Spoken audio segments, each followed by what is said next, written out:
Good morning. Welcome back to Doing Life with Itsy on a Bitsy Budget. Today we will be making a floral arrangement for the guest bedroom. So we'll go out in my yard and we're going to cut any greenery or blooms I might have out there and make that arrangement. Let's go ahead and get started. I'll grab my basket. Okay, we're going to start here at my fern bed. I try to plant a whole bunch of ferns in here together so that I can cut anything that I might be able to use, and sometimes I completely clear it out for the most part, especially the little ones, and we're doing a little arrangement, so let's see what we can find. First of all, there's some little roses I've got blooming here, and a lot of times I will use these. I'll cut a little stem of them, and I'll use these in an arrangement for just extra pop. Let's see how my red roses are looking, which I told you I was going to have to see. And I don't really like anything that doesn't look like it's got a few days left in it, so we won't be using red today.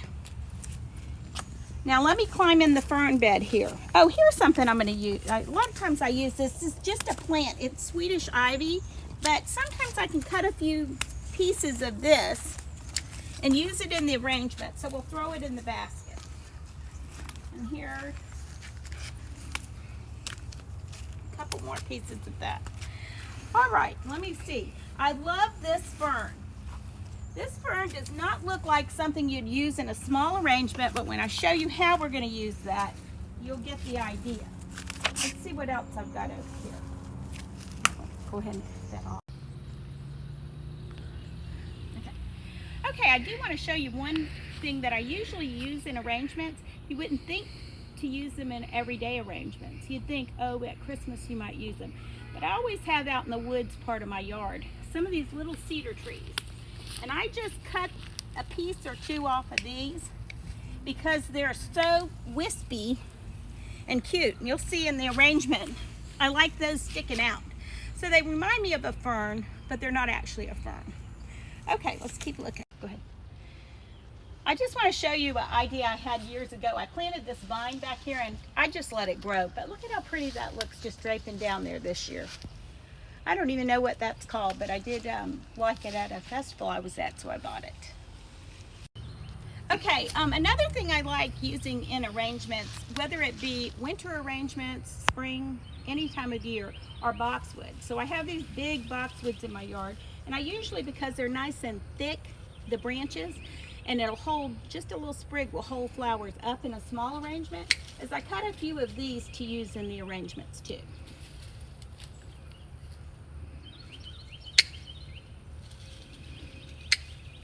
Okay, let's go in and see what we can make. Okay, I was going to show you, I have some last of the blooms probably for the season of bleeding heart, and they hold up in arrangements for a long time. You wouldn't think about them, but they're so delicate and they've got the little red centers, and so I'm going to throw those in my arrangement too. Okay, we're ready to get started. The first thing I do is I take a towel, just my old rag towels, and I put it on the counter so that everything gets very messy, and I can just take that and shake it outside and I'm done with it. So I put that down, and then I pick out what I'm going to do. I'm going to do, this was the little cup that we keep in our spare bedroom, and I'm going to do the arrangement in this. I brought a couple of other little things I always put arrangements in. We're going to talk about how I decorate with small arrangements, but just because I probably got enough greenery to do a second one, I might do one of these. So we'll put it to the side. Also, I was going to show you something. My neighbor knocked on the door the other night and said she had something for me. And she gave me 5 gardenias that she rooted, and the roots look great. And I'm going to plant those in the yard. So I want to thank Teresa for that. Those are beautiful. All right, let's get started. So what I do is I kind of pile things up. I put all my greenery together and my flowers. And that way I can see what I'm working with and grab different things. I also went to our local grocery store and bought some backup flowers because I didn't know what we would find today. And I usually get carnations just because they're small and they make they just stay, I do my arrangements once a week really. And so they stay in bloom the whole week. All right, let's get started. Let me get a pair of scissors out of here. Just sometimes it's easier to cut with them. Okay, we're going to start off with this particular, I told you, people wouldn't think about growing. I think this is called an asparagus fern, but I'm not 100% sure. What I like about it is I cut, now usually you think this is the only part of this fern you're going to use, so you'd have to use it in a big arrangement or just cut off the tip. But I'm going to show you how that's not true. I just come in here and I cut off a chunk at the bottom. Doesn't look pretty, but what it does is it fills your cup. So if it's a little too high or too wispy, and I might do 2 in this one because I want it a little fuller, but it gives you a little base to start your arrangement with. So you've got all these little things sticking out. Then what I do is add a little more greenery. We talked about me cutting these pieces of cedar on a freshly small tree because they're so wispy and they don't really hurt your hands. And so I just usually cut off a couple pieces of this and put that in there too. Cut the big ends off and stuff them in there. The reason I use this is it's a filler too. So I get my cup good and full with greenery before I start even adding some flowers. And then I might add some more. Any little bad pieces, just pick off. Oops, we got a little bug with us. Put him in the sink. But I'll take, this is a little rabbit's foot fern I had out there. I'll put a piece or 2 of that in there. Here's another little fern I had growing outside. So whatever you find, just fill it up a little bit. You know how I told you I liked this boxwood.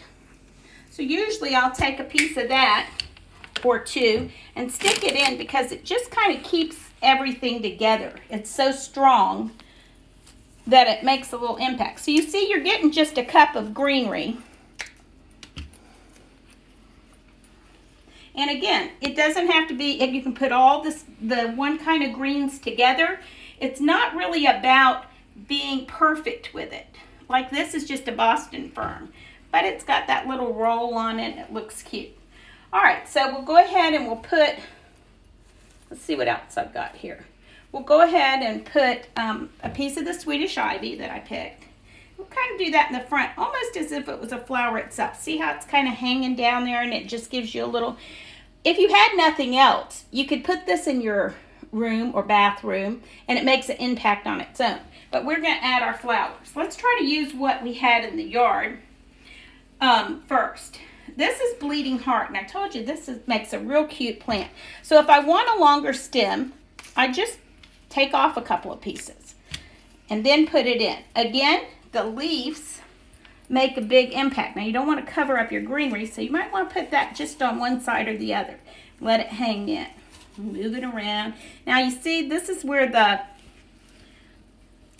boxwood comes in. If I want that to be a little closer, I'll put that piece of boxwood behind it and let it hold it up. See how it kind of squeezed it together? And then I like mine kind of rounded for that room. So I'm going to add another 1 or 2 fluffy pieces right back here with it. And it could be a little higher or not. Okay, so now you get the general idea. You got everything going. You got a little white in there. If I wanted to use these little, I wouldn't use this one because it's too big and it's only going to make the petals fall off in a couple of days. It's very cute. A lot of times I'll show you what I do with just an open bud like this. I keep this in my windowsill and it holds a flower and I fill it up like this. And I just put myself a little flower there so I can enjoy it. All right, so we could take a few of these if we wanted a simple arrangement or just a little bud here and a bud there. Just add that in. Something that small makes a sweet little arrangement for you. I like doing things in 3s. So I have this here, I have this here. So to top it off, these are 2. That is a little bouquet in itself. I'm going to come in here. Now these might be a little bit big. So I think I'll keep my arrangement this time all pink. I'm going to take this pink carnation, which that's probably a little high. And I'm going to help it open just a little bit. It'll open up quick.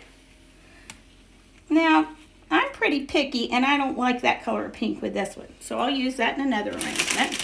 And I'll go back to this idea. Who knows, I may not use any of these carnations. I couldn't get the miniature ones, which are my preference. Oh, that looks cute. So, voila. Is that not a really cute arrangement? No matter where you look at it. I'll put it down so she can film it better. No, it's too busy here. Let's try to find another place to put it because it can't really pop here. Okay. All right, I'll put it over here by the coffee pot. There you go. Sweet. Okay, we're back in the guest room, and the only thing I did after we shut off the other part of the video was put water in here so that it stays alive for a couple of days. Again, never put your arrangement right down. These are glass coasters, and they work great for just a little plate to set a cup or a vase on.